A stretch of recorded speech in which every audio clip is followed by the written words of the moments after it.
Sadhguru, namaskaram. You mentioned in your previous discourses that 30% of the illnesses are body, while the rest are mind-created. I just want to know, in case you do get an illness, how do you know that it's mind-created or it's of the body? And in case it's psychosomatic in nature, what would be the emotional and the thought pattern that's behind it? How would you find that out and correct it if possible? Thank you. Suppose your right hand gets up and does funny things and smashes you, pokes your eyes, do you have an ailment or no?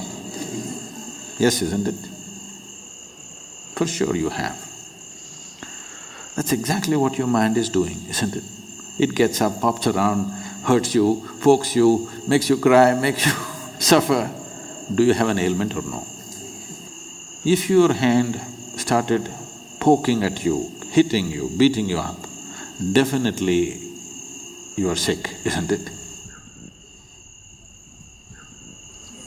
Yes.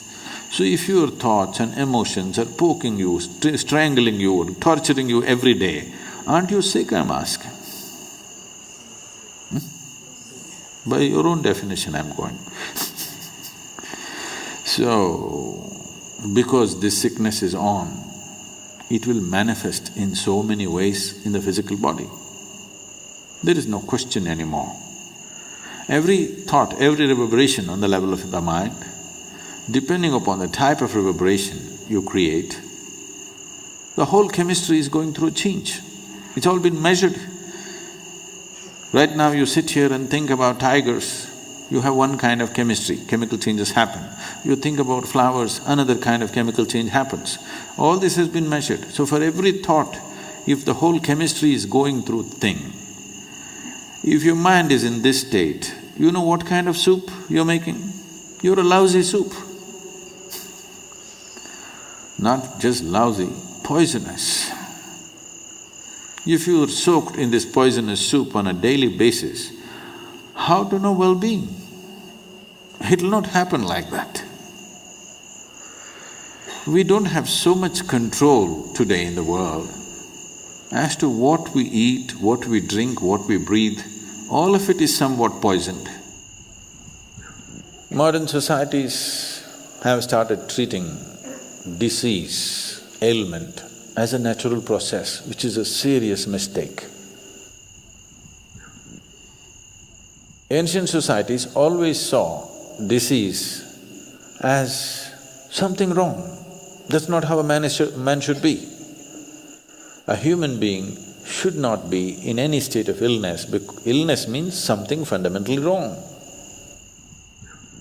But modern societies have started treating this as normal, because there's an industry which thrives on you, very major industry. The second largest industry on the planet is pharmaceuticals. So, if the second largest industry on the planet is pharmaceuticals, that's too much lousy soup, isn't it? Every day you have to add something to this to make it… No. If you're willing, we can make this into a very wonderful soup. The chemistry is in a fantastic state. To be blissful is natural. If you do this, believe me, 70% of the ailments will vanish from the planet. Another 30%, there are many external influences which are not always in control. You cannot control that, only to some extent. So, if you're constantly creating a nasty chemistry within you, how is life within you supposed to understand you're seeking well-being? How? It's just unfair. Life within you thinks, he likes ailments and gives it to you. Yes? If you're poisoning your system from within, for which there is substantial proof, for every thought and emotion, the chemical composition of your body is changing, if you're creating poison from within you and you want to live well, how is it? Life doesn't work like that. Unless you do right things will not happen to you.